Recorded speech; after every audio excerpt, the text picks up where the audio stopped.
back to the homestead. Today we're going to do another what we eat in a day video, and this is for the month of June. I know by the time this comes out it'll be the first part of July. Today's menu is just kind of typical for an early summer day here on the homestead.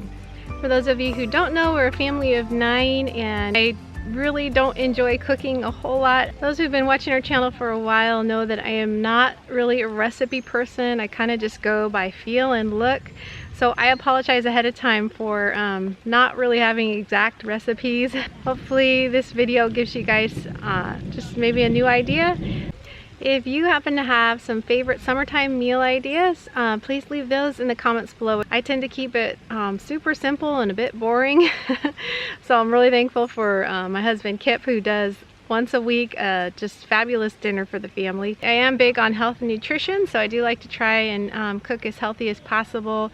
We eat a lot off of the homestead, but we still eat a lot from the grocery store as well. When we get things at the grocery store, we try and get local if we can, first and foremost, and if not, at least non-GMO and or organic. I've got quite a view here while I'm filming this. If you hear a little cheeping in the background, it's our little hatch of chicks. And we do have kind of rain and off and on today, so I don't know if I'm gonna get through this, but I'm gonna try. It's coming. Hopefully it won't pour too hard here. All right, just moved to the patio. It's not raining super hard, but you never know. Here in Missouri, it can start raining really hard, really fast. So I'm undercover now. All right, so for breakfast, we had a fairly typical breakfast. We had some flatbread and fried eggs, and then I cooked up some kale from the garden. The flatbread is really, really simple, and I think I've done the recipe on another video, so I'll try to link to that if I did. It's a gluten-free, grain-free recipe that I've used quite a bit. All it is half and half arrowroot flour and blanched almond flour, and then I add a little bit of olive oil, a good amount of sea salt, and then enough water to make it into just a nice ball of dough that you can flatten out. And then I just usually divide that into about 3 balls for our family, and I fry it up on our skillet, our pancake skillet, or sometimes I do just stick it in the oven and make it sort of like a pizza crust if I don't have time to fry it. While that is frying, I'm going to come out to get some kale real quick because we really enjoy cooked kale. It's like our favorite cooked green, and it goes really well with this breakfast. This little one here I chopped a while ago because it had gone to seed, and so I just chopped the top off, and now it's just producing a whole bunch more, which I'm super happy about. This variety is called blue curled Scotch. It's our favorite kale variety.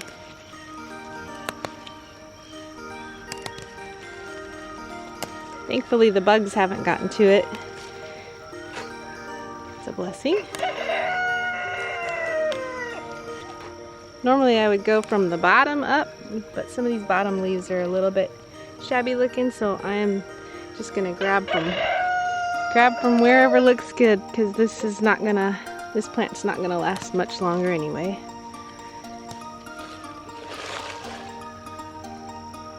Got some more blue curled Scotch over here. And then this is our second favorite over here. This is called Dazzling Blue, and I believe it's like a dinosaur variety. It's a really good one too. It bolts a little bit faster than the blue curled Scotch, and it's not quite as cold hardy. That's why this one's our favorite. I always need a bigger bowl for this. Takes a lot of kale for our family.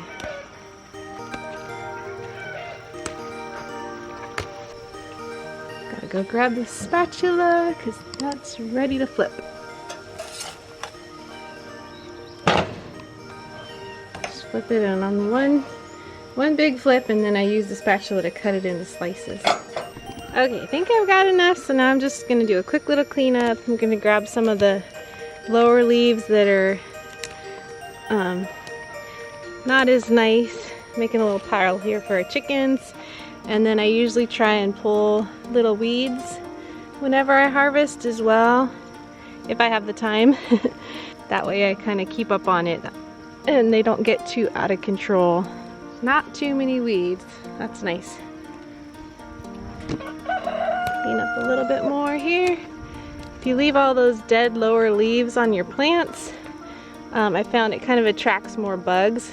So if you keep it nice and clean, keep all that dead stuff out, I think it just keeps the whole thing looking healthier, and the bugs say, nah, I'll stay away from there.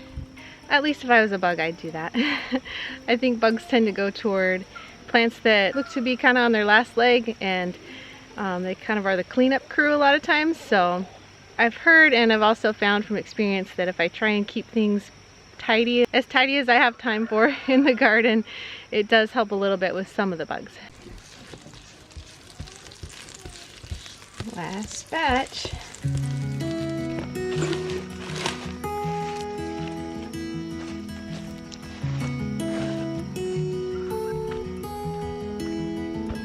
Go chickens. Enjoy those greens. Good morning.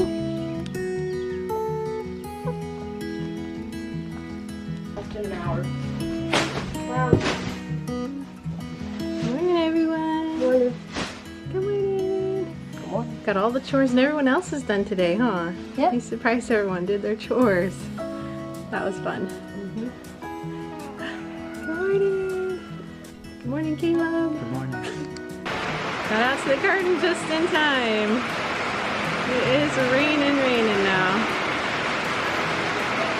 So for the kale, I just pull the tender leafy parts off of the thicker stems and rinse them, kind of tear them into the pot.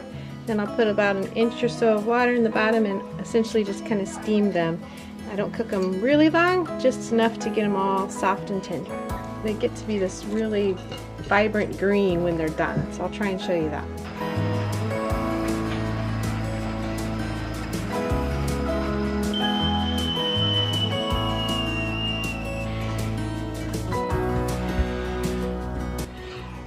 You ready to eat breakfast? Got your food, Abby girl. It's not hot, it's okay. She goes for the bread first, of course. Nah. You like that flatbread? Nah. Oh, the eggs. Those yummy eggs. Nah. Yeah. Do you want me to help you sit down? Okay. There you go.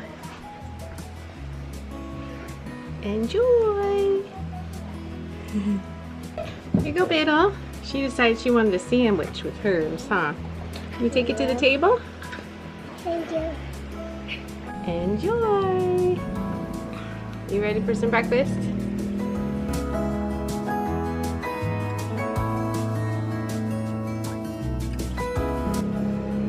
You ready for breakfast? Yeah. Cool, it's ready. I'm gonna let you big kids help yourself. Okay. Breakfast time. Okay. A lot of people have asked about sourdough. I do use sourdough einkorn, but I do that in the wintertime when we have our cook stove going. The reason I don't usually do it through the summertime here is we're off grid and our temperatures in our cabin fluctuate so much and can get quite warm a lot of the time that I just can't keep up with a sourdough starter through the summer. For those who don't know, the colder the temperature, the less you have to feed your starter. The warmer it is, the more often you have to feed it and use it. So I have a system that I use through the winter when our cook stove is going that works well for us. So that's when I do our sourdough einkorn. So those of you who are interested in sourdough einkorn, I hope to do more videos on that once we get our cook stove going again in the fall and through the winter. So that was breakfast, and then lunches. Esther Pie, our 10-year-old, has been for almost a year now, I think. She has been doing lunches for us most of the time, and so she made us a tuna salad that was so yummy. So I'll let her tell you a little bit about how she did that. All right, Esther Pie, can you tell us what you like to put in your tuna salad, please? For the liquids, I like to put in olive oil and then a little bit of our Bubby's Pickles juice. Right, just the juice from the pickles. And I like to add salt, onion powder, parsley, and dill. Cool.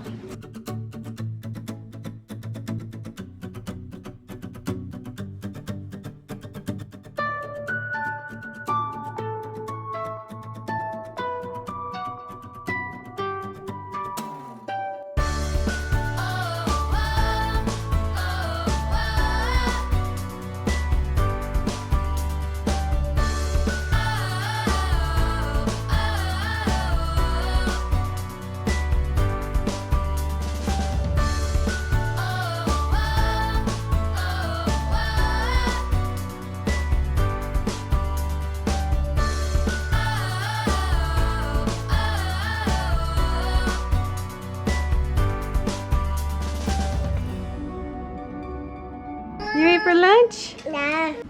Hurry!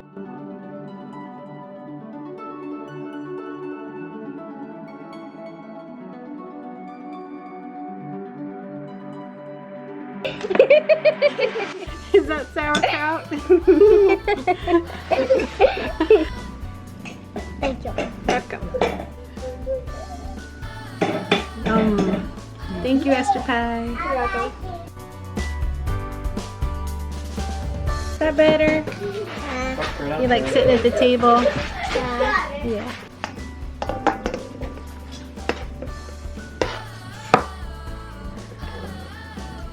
I helped her out by gathering the greens from the garden. This time of year our lettuce was mostly bolted, so I only found a kibble of lettuce.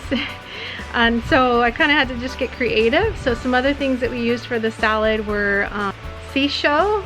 And it's kind of new to us. I grew it last year and it actually self-seeded quite a few places in the garden. So I've got it here and there in the garden. So I was able to gather a few leaves of that. Kale is a great one in the summertime for salads. So I gathered up some kale.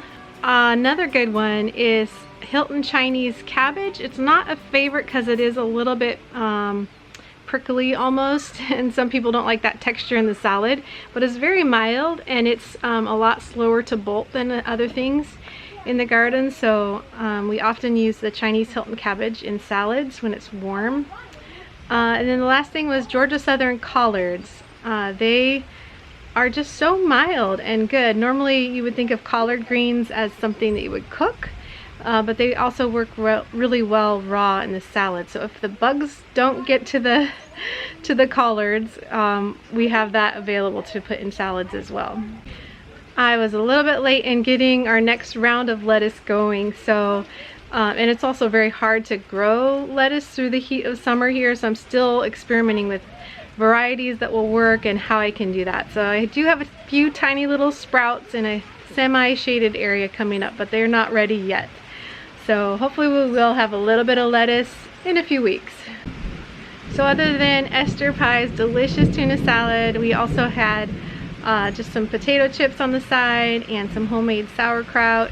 So now moving on to dinner. We have not had dinner yet, so that's going to be more just real time. Kip is doing Yummy Sunday for us, and so he's already been prepping that. He's got roast, grass-fed beef roast that he marinated overnight, and he's just got that in the oven.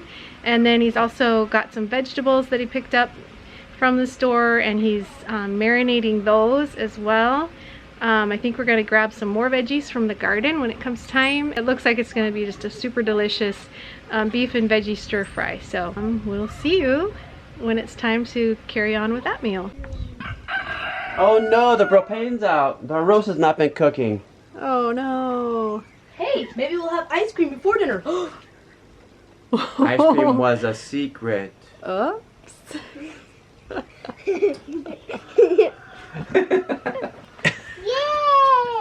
Well, let's put a new propane bottle on and get her going again. Yeah, hopefully we still have time to get it cooked.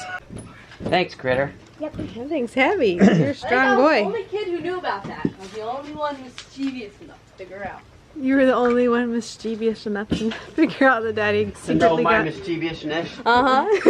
secretly got an ice cream.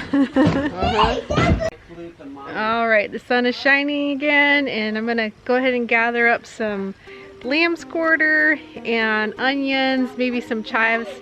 to add to Kip's meal tonight. So the boys were doing some weeding in the strawberry beds over here, and I told them to leave the lamb's quarter. Look at that.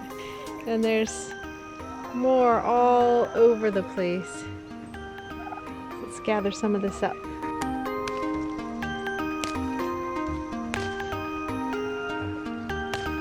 You can eat the stems where it's kind of more tender. As it gets down lower on the plant, it gets too tough. Wherever it just kind of snaps off easily, or fairly easily, you can eat those stems because they're not too tough. That one was a little tough there, so we might cut that part off.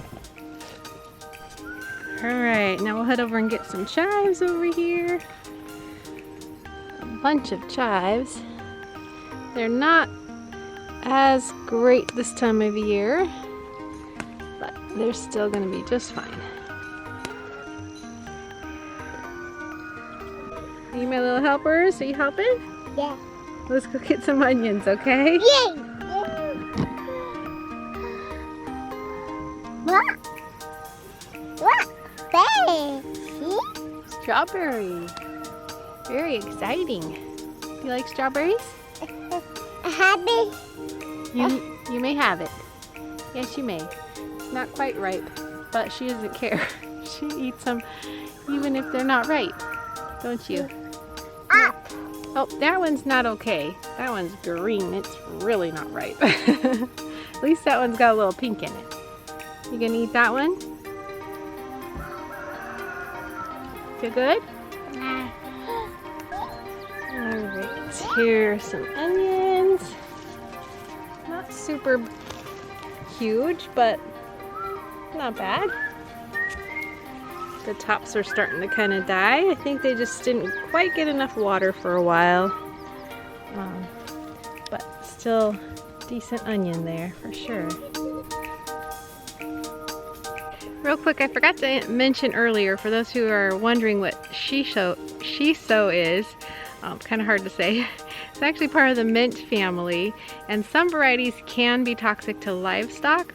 So I'm still kind of undecided about it. It self-seeds really well here. I like the way it's more heat tolerant than other leafy things, so it gives us more options for salad in the summertime, but we do often just throw big old mixtures of things from the garden to the cows, and so for that reason we may not continue to have it in the garden. I'm just not sure. There may be some other varieties that we could try in the future that aren't toxic to livestock, so I do need to do a little more research. Maybe if you know more about the plant, you could leave some information in the comments below. Okay, so the marinade that I used is a teriyaki. It's that same old homemade type of teriyaki. To make this teriyaki, it's the base is coconut aminos, organic coconut aminos, and then ginger, thyme, small on those, small on the rosemary, a lot on the onion powder, and then medium on the garlic. And that's what I add to make this, as well as with a little bit of the normal liquid aminos. What's that liquid aminos that I like to use? The other one? Bragg's, yeah. The regular Bragg's liquid aminos, that's the salt, because that Bragg's liquid aminos is really salty. So that's the other liquid I put in. I do that pretty lightly. So that's the teriyaki. So we marinated the roast overnight, cooked the roast today in the oven, and then we marinated the vegetables in the same teriyaki for just 4 hours today. So that's what's going on. So now you're caught up, and now we're cutting up the meat right now. We're gonna cut it up really small and then add it to the veggies. Looks beautiful, honey. It's a little bit tough because we didn't get to cook it quite as long as we wanted since the propane died. Yeah. Or ran out. But I think it'll still be really delicious. It smells really good. We'll add it to the veggies and cook it a little bit longer, and maybe that'll, just that one little touch will help. Yeah. All right, here it is, all mixed together. Looks good. We'll see. What do you say, Joshi? Super good. All right, guys, thank you for joining us again here on the homestead. Thank you to all our patrons for all of your support. We really appreciate you. Until next time, we pray blessings over you and yours, and whatever you do, do it with your whole heart. Yeah, yeah. Show me. Woohoo! Okay, show me again. All right. Yeah, good jumping, honey. Woohoo!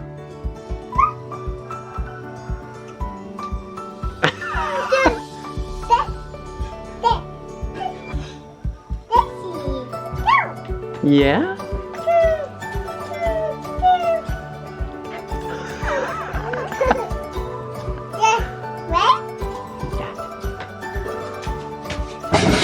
Whoa! Yep, I'm ready. Yeah.